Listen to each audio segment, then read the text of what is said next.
Welcome to the Age Group to Professional Triathlon podcast. My name is Brian, I'm the age grouper. And my name is Kaylee, the pro. Our mission is to help people go from confused to confident in their first few triathlons. Let's dive into today's episode. So what do we have prepared today? Well, I actually wanted to start off by saying thank you to all of our listeners. We have officially reached over 1,000 listens. So that is incredible. And I'm so happy that people are listening and hopefully enjoying and coming back each week. So thank you guys. Yeah, thanks to everybody who's checked us out. We have 1,000 just on Spotify alone, and we're also on Apple Podcasts. We do the video on YouTube. So if you're just listening to us, but you want to check us out on YouTube, feel free to check us out there as well. So thanks to everybody who's tuned in so far. Let us know if we can make it better. So what's for today's episode?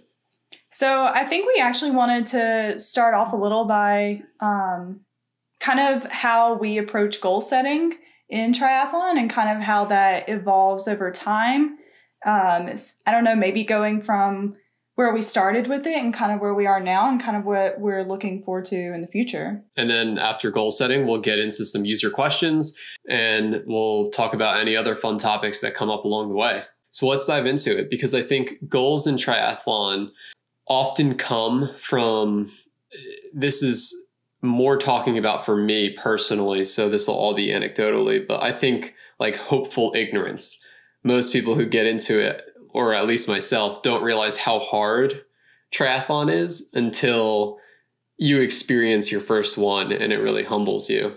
So I think I aimed really high and had to quickly adjust my goals down and then build up from there. Yeah, I think it's definitely something you have to evolve with over time. But setting that first goal for your very first race is very important because it's kind of what gets you up each morning and kind of keeps you pushing through the training. So it's definitely important. But like you said, it's something you have to reassess pretty frequently. Yeah, I know for me, I set out to want to be really good right away. And that just wasn't a reality because of my lack of experience in pretty much all three disciplines. I think even completing a triathlon for someone who's never done one is an accomplishment. Yeah, I think that that's actually probably where most people start, is just reaching the finish line and everything hopefully in one piece. So yeah, I think you had these really high expectations going into it, which is also not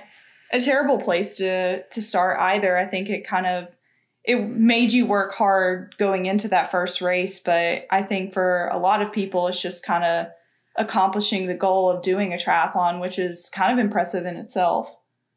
Yeah, and people start off with different distances too. I think people sometimes are attracted to the Ironman brand and they say, I want to complete an Ironman. And then some people are like, well, I want to start with a 70.3. And then some people like us, we started with an Olympic distance. Yeah. I mean, I think at least for me getting into it, I wanted to do the Ironman. Like the name, the brand, the idea of an Ironman is kind of what my original goal was. And then us doing an Olympic to us was a baby step getting there. But even after that first one, I think a sprint may have been even better to have started with. I think that the Olympic it's a long race if you haven't ever raced for over 2 hours before, which is something I also didn't have that perspective. It's just like the sheer amount of time it takes to do different, like starting, I guess, with an Olympic. But I mean, that's a long time to be working out. What's funny is your first goal was a full Ironman, and now you say you're not even interested in racing a full Ironman. Why did that goal evolve and change? Was it just as you learned more about the sport? I think for me, it's learning a little more about the sport, but also about myself. And I'm not someone who likes to do something not full out, I guess. I like to be good at stuff. So once I did my first one and I kind of got a taste of, okay, maybe I could be good at this, I decided I wanted to get good before building the distance. Yeah. And that's just kind of where I am right now with my goals is I still want to do a full distance one day, but it's just in the future. Right. And I think for me, it's also about finding what excites you. And I think you can tell if a sprint distance will excite you or not by doing one first and then saying, okay, that was the sweet spot for me. I want to learn to go fast in a triathlon versus, okay, that felt a little short. I'm more into the concept of the ultra endurance aspect of doing something for a long time and maybe focusing on training more for an Ironman. And the thing that doesn't excite me about long distance or long course, as they call it, is it just seems like a nutrition battle at a certain point where, you know, through a 8, 9, 10, 11 hour race, you're going at an extremely low intensity for a very long time and maintaining calories. Whereas for me, I would rather chip away at that really fast 10K and break through that 300 watt barrier for an hour and things like that. That high octane, high effort for a short amount of time seems more fun to me than really long sustained effort when it's more of a nutrition battle. Yeah, you definitely like to feel the burn, which is something I definitely do not like. I've never done anything shorter than an Olympic distance, which maybe we'll have a sprint coming up in August. We'll see about that. Maybe it'll be my first. But for me, I hate that feeling of everything's on fire. And even with the Olympic distance now, it has gotten to a point to where that even feels like everything's on fire. So I definitely enjoy the 70.3, the longer kind of, like you're saying, has the component of a nutrition battle, but I mean, I'm still pushing watts that are burning and are hard, and I'm running paces that, you know, I would be pretty proud of to do just in a half marathon. So I think they all hurt. Don't get me wrong. Just in a different way. Yeah, because, you know, if I'm only pushing on the bike for an hour, by the time I'm at 2.5 hours in a 70.3, my legs are still on a pretty similar level in terms of how toasted they are. And then I have to run a half marathon versus a 10K. Yeah. But the speed at which I'm going is much faster in an Olympic distance. So like I said, I think the reason I'm sharing my story is just because that's what excited me. And a listener might be excited by the exact opposite. Yeah, and it's definitely completely fine. But I think the main point is just finding what that goal is and then kind of building your training around that. And then as soon as you reach that goal, it's always important to then reassess and set a new standard, because I mean, it's just such a hard sport to train for and to keep yourself engaged with. And I think that having these goals is just super important to get you to, like, I don't know, just even through it all. Yeah. I couldn't imagine training without a goal. That's why I wanted to bring this up. I've been second or third step on the podium many times, and I've never won a triathlon. I've done over 20 of them already, but I've never been that first step.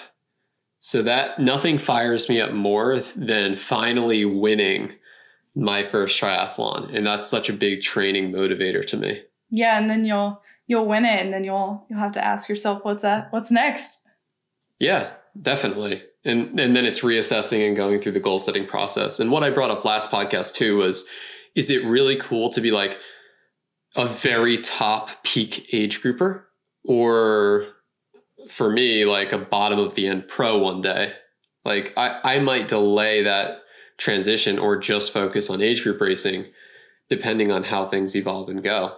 Yeah. I mean, it's definitely something to consider for people who are at that level of transitioning between I could step up to the pro field, or I can stay here as an age grouper and win races. Because I mean, this was the exact dilemma I was in December when I was trying to decide if I did want to step up, because I knew I wasn't at a winning or even podium level as a professional. I mean, I'm still not there yet. But the thing is it was like, do I keep working my way up in a field of really tough competition, or do you I guess in an age group race, you're racing against yourself the entire time. Like it's, you see someone in front of you, but you don't know if they're in front of you or several minutes behind you. It's all just like what numbers you can put out and just like staying in and doing your race. And so, yeah, it's two different things. And I think that it could be pretty fun to just go out and win every age group race that you show up to, make a name. Yeah, quite possibly. Like Matt Marquardt crushed Kona, like dominated, won Kona, and now he's podiuming in full distance Ironmans in the pro field. Yeah, I mean, there's other age groupers too that, even have sponsors as age group athletes because their name is someone that people recognize when they see them on a start list. So it's definitely an interesting goal to set and a really reasonable one to do. Yeah, I think either path's good and either path's possible. I just think it's definitely worth bringing up because you took one approach, and I mean, not that I have the option to step up right now, but I think if you train consistently for a long time and stay healthy, I think that many people have the potential to eventually get there if they keep their eye on the target. So if becoming a pro one day motivates you, as someone who didn't have a swim, bike, or run background, I still think it's possible. So just set that goal on your wall or on your vision board or on your mirror and keep chasing it. Yeah, I mean, it's definitely will help you stay motivated throughout your training. But do you feel like you have smaller set goals for individual races that aren't these overarching high goals, but smaller ones? Like for me, I set these small ones such as keeping my shoes on a bike for the T1 transition. Like that, accomplishing that in a smooth way is like a teeny baby goal of mine, but I still haven't done it yet. And I have several of those, but I don't know if you have small goals that you set. Yeah, small ones. I mean, it's always like micro goals, macro goals, and micro goals for a race are like have a good swim. And I've swam this and raced this course last year, so I have a time, and I'm sure that it's going to be around the same distance. So like I know that I want to swim 10 minutes faster this year than I did last year. So that's like a small goal in a race. I know what my watts were, and I want to be 60 watts higher this race. I know what my run was, and I want to be 5 to 6 minutes faster. So those would be tremendous improvements. Yeah. I probably won't hit them all, but I'm aiming for them. So it helps me. It sort of guides me in a race. When do you start thinking about these goals going into the races? Like, is this something you think of just the night before, or have you kind of planned it out weeks leading into it? I visualize my races a lot. I think them through start to finish so many times before the race happens because there's so many elements to it. So on race day, even though it's not exactly as I imagined, it's just sort of like hitting the play button. I feel like I've lived that day so many times because I've thought through the race that I know like what it's going to feel like looking at my power meter after I'm fatigued from a swim and being like, okay, these watts feel hard and I need to break through that pain barrier to get there. Like, and okay, my legs are absolutely on fire after this bike, and I need to get to that sub 6 per mile pace to get rolling here. Like yeah. I've visually seen all of those moments. So when they happen, they're not a surprise. Not every time the body listens, but they're not a surprise to me because I've seen them. And in all of my biggest accomplishments in life, like when I won that video game contest when I was 19 or something like that out of 20 million people, I visualized winning 1,000 times before I actually won. Wow. I feel like that's such an impressive skill to have because, I mean, one, being able to do it. And then also for me, I can do it because it just makes me so nervous. Like I don't start to visualize my race until the night before. And I mean, for me, it's just purely, I just get nervous to think about it. So maybe you should try it. I know it's something that maybe if I just like actually put myself in the situation over and over again, that it would make me less nervous going into a race. My rowing coach in high school was big on visualization, and all of the top athletes in the NBA, the NFL, and high performance athletes are key on visualization. And some of those techniques are like, you have to be really paying attention. Like if you visualize through something, you tend to speed it up in your head. So you actually have to slow it down and watch it in real time and pay attention to those little details. And, Greg Bennett, who's one of the top triathletes of all time, him and his wife, Laura, were just huge on visualization. Like they saw themselves in the Beijing 2008 Olympics, probably 8 years before they were actually there. Yeah. And sure enough, they made it there. Yeah, no, it's definitely, I've had coaches in the past tell me to do visualization practice, like going into races. But again, it was just something I never really tried to do. So I think it is a really good idea and pretty good advice to try out.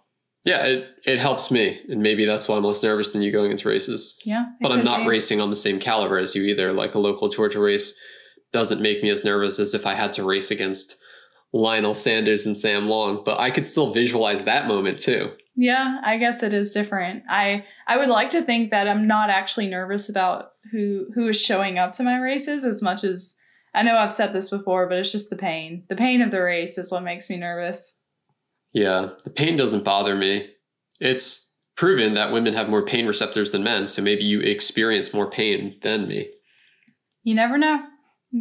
I don't know. It would be very hard to know that answer. Yeah, I don't think you could.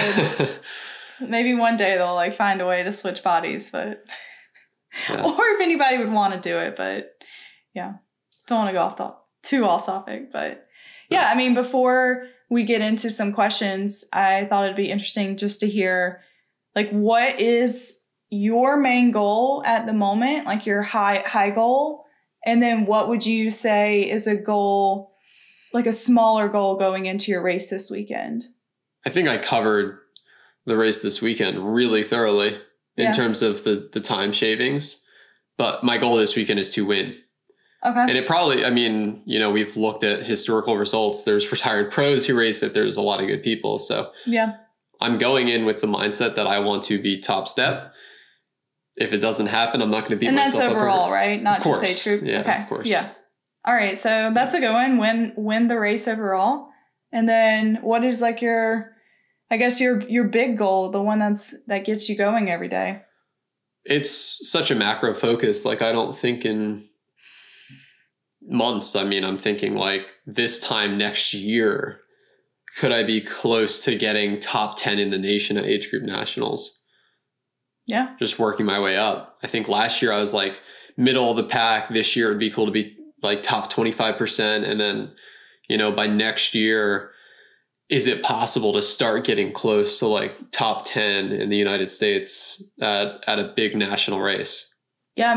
I think that's a big goal. That's a big high macro, like you said, goal. So yeah, it's simple. Simple isn't easy, but it's like stay healthy, train hard and consistently, don't miss, and do it for a very long time. The adaptations don't happen overnight, and they're certainly not linear, but they happen. Yeah, well, I guess next year we'll reassess goals and kind of see where they've evolved to by then. But yeah, I'm not where I thought I would be if I looked back on last year, like sitting here, but I also understand it more. It makes more sense to me as to why I'm where I'm at versus not at. Yeah, you get better at setting, I wouldn't even call them realistic goals as much as the highest attainable goal, if that makes sense, because I would say neither of us are people who set realistic goals. I'm more of the person that sets realistic goals, and you're more of the person who sets like the highest achievable goal. But I think that, that's kind of where we set, because if you set a realistic goal, it doesn't feel like a goal. Just. Yeah.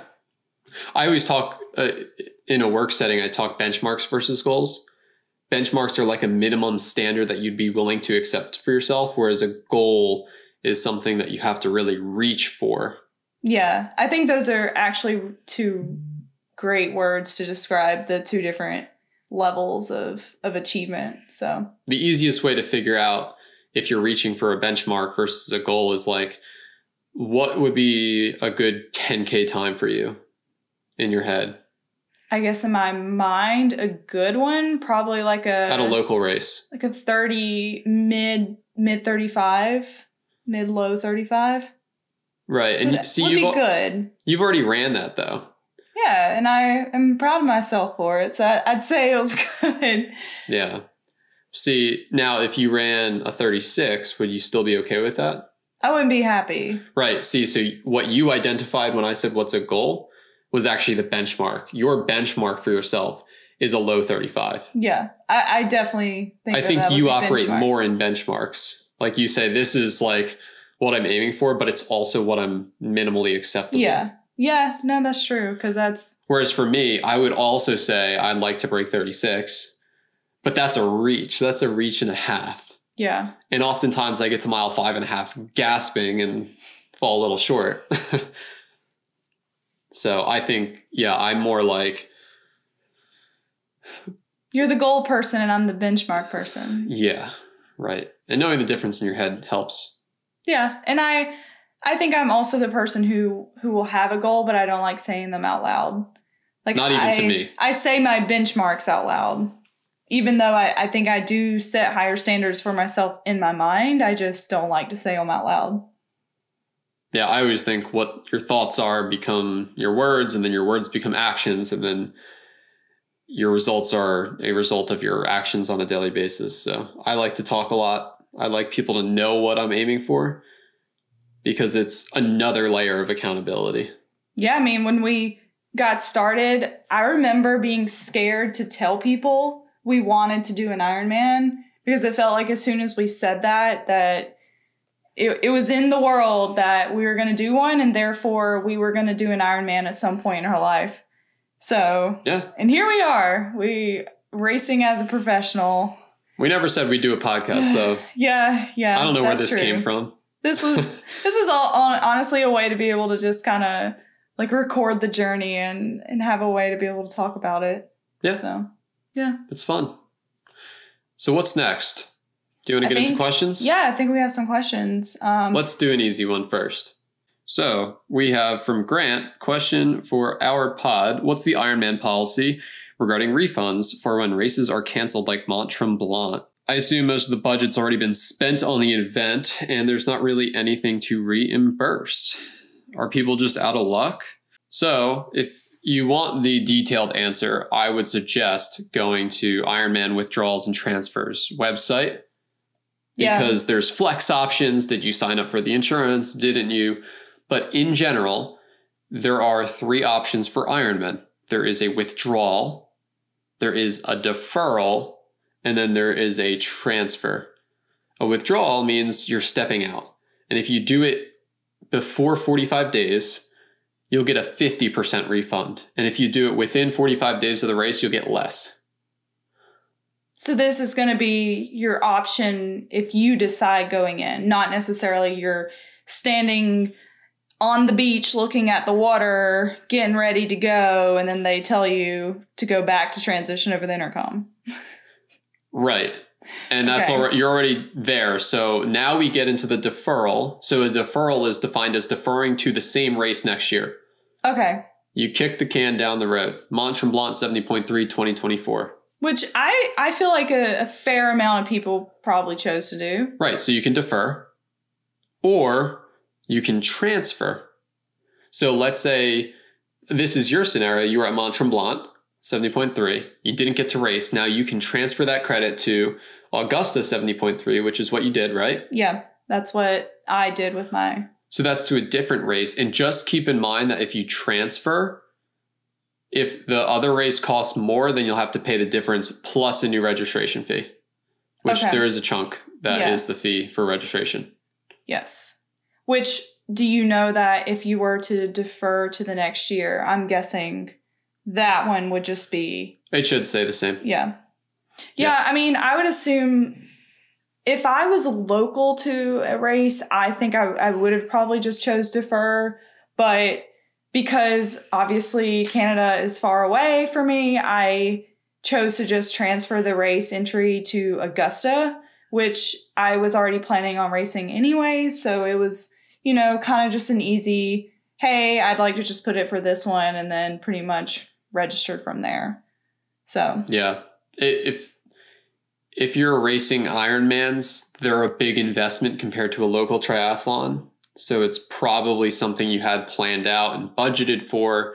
And it really sucks to lose the flight costs, which we lost, the Airbnb, which we lost, the rental car, which we lost, all of that stuff. But it's just, if you're planning and doing this sport, it seems that Ironman's policy is, hey, we invested the money, sort of like Grant said, in the area. I mean, COVID canceled a lot of races. This is the research that I did. And they gave people the option to just kick the can down the road, which is you're going to invest again in the travel and everything else. And that's just the nature of triathlon. Yeah, and it's something that it's frustrating and definitely not fun to have to deal with. But like you said, it's just something, I mean, it's an outdoor sport for multiple hours in the day. So I just feel like it's bound to have some sort of environmental weather issue, you know, at some point if you do it long enough. So it was unfortunate, but, you know, made the best of what we had. I mean, I got the travel experience without any of the pain of the race. So I got that. And, you know, I got to travel to Canada and see a beautiful part of the world. So, yeah, you know. Check out our Mont Tremblant canceled episode if you want to hear more about that. What's the next question? Yeah, so I thought this was a really great question, especially with your race coming up this weekend. So Katie asked, what is our process of getting ready for racing? Like how do we get everything put together to, I mean, do a race? Because there's so many moving parts. So yeah, I thought this was a really great question because we actually have come up with what I think is a really good strategy in helping keep us on top of things, as well as up to now, don't think we've ever forgot anything. So it's so far a tried true method. Yeah, knock on wood. So we have a list that we like printed out forms. So we've made it and printed it out so that we have this checklist that has swim, bike, run, extra gear, and we even have a section for if the race is going to be cold. And nutrition.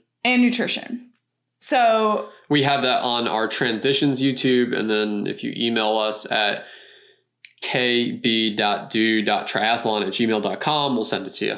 Yeah. So you can definitely access that because like I said, it has really, really helped us. And I thought we could go over a few of the like high points on it. So for our swim, we always want to make sure we have our goggles. We like to pack swim caps just in case, you know, we do have the opportunity to get an open water swim before it. And if for some crazy reason they don't give us a cap, we have one. And then if it's wetsuit legal, we will make sure that we have our wetsuit. I haven't raced in a swim skin yet, but I do now have one. So we have to make sure that's packed. And then from there, we're like, okay, we're set with that. And so after that, for the bike, I personally recommend bringing both your racing helmet, and if you have a separate helmet that's just like your casual riding and you have the space for them, I think having both at races is really nice because if you're going to use your bike for transportation, you do not want to have to wear your space helmet around, which is what I had to do when I was in Canada, and it was just not fun. So I think making sure to have like your just like casual helmet is nice. And then shoes, I wear socks, so we make sure we have those. And then I think any of the ancillaries, I know you're really good with ancillaries for the bike. I don't think people are like, they don't have a notebook out listening to the podcast. The way we think about it, which you put very well, is could I swim? Could I bike? And could I run? And if you can answer those three things as a yes, then you have enough to get started on your race day. And I guess that is the overall good question that you always ask me. And these little things are the things I try to think, like, what are the absolute bare minimum that would get me through a triathlon? And with with the swim and the run, it's super easy. Yeah, those are the bike, the easy ones. I always say, could you bike? And you say, yep. And I say, well, do you have your cycling shoes? Because that is always like, I feel like that's the thing people forget when they, like if I go and drive somewhere to bike, like if I have a meetup, that's the thing I almost forget. Like I remember the helmet, I remember the bike, but like the cycling shoes, sometimes you forget that you have to clip in. Those do like slip my mind. Also sunglasses. For me, I have a hard time remembering those because my race helmet has a visor, but I take that off to do the run and I need sunglasses. It's safer to run in sunglasses if you're biking, but I could care less on the run if I have sunglasses. So sunglasses are definitely, you don't have to complete the triathlon, but it's a luxury that it helps me feel more relaxed on the run if I have them. So, but yeah. I do tend to forget them. Yeah. And I mean, you can add things to the list, but I would start with hours, or if you have one, putting it in writing once on a computer and then reprinting it every time is what worked really well for us. So we did that template. Yeah. And I think we've actually, like, we spent a lot of time putting out literally everything you could possibly need for the race. And I don't think since then we've had to really add anything. Like, no. I think it's super important to like actually take the time to really think of everything from the first go. But I mean, obviously, if you forget something, like you can add it, but the goal is to not forget something. So I think just making sure you spend the time thinking of every little thing that you could possibly need. I did not want to end the podcast without talking a little bit about your race this weekend. What's the distance, just a little bit more. Because I know we did this one last year. It's about 45 minutes away from us. So it's like a relatively local race. And it was a really fun one. Was it wetsuit legal last year? No, so was not wetsuit legal last year. And I think the bike is a little short. Is that correct? It's like 22 miles, but extremely hilly. So the time is almost the same. So the time's the same, but the bike course is a little bit shorter distance wise. I know I made a wrong turn here last year. And there's speed bumps going out. So that's always a fun addition to a race with all the bottles flying everywhere. But yeah, and I get to spectate it this year, and my mom and my sister are going to be coming up. So Brian will have his own little cheer squad out there. I know Mom might have her cowbell, so you'll be able to hear us screaming. Perfect. But yeah, I know I did want to say last year, as much as you don't like to talk about it, it was both of ours worst swim ever. So I think that. Yeah, that's why I'm back for redemption. Yeah, it'll be such a good one to see where you are with the swim. But yeah, my pool times are much faster, but it has to translate, and we'll see if it does. Yeah. No, and it's also fun with how local it is, because we've kind of gotten to know some of the local triathletes, and at least local to Georgia and South Carolina area. So it'll also be kind of fun getting to see some familiar faces that we've kind of kept up with. And I know you kind of know who are the high hitters out there. So yeah, I don't know all of them, but I know definitely I have some good competition going into it. So it'll be fun. Yeah, I think we'll give a race report after. Yeah, it's always fun to do a race year two. So we'll see how it goes. Cool. And I will try to have some Instagram stories of it going. So I'm not sure how the signal will be out there, but as long as I have signal, I do plan to have it on my story. So if anybody is interested in following along and watching, I will hope to have that out for you guys. Sounds like a plan. Yeah, looking forward to it. Well, thanks everyone. Thanks for tuning in. Nice hanging with you. Yeah, we always like to have this out to you guys on Friday. And if anybody is racing this weekend, good luck. Hope it all goes great. So yeah. We'll catch you next week. See you then.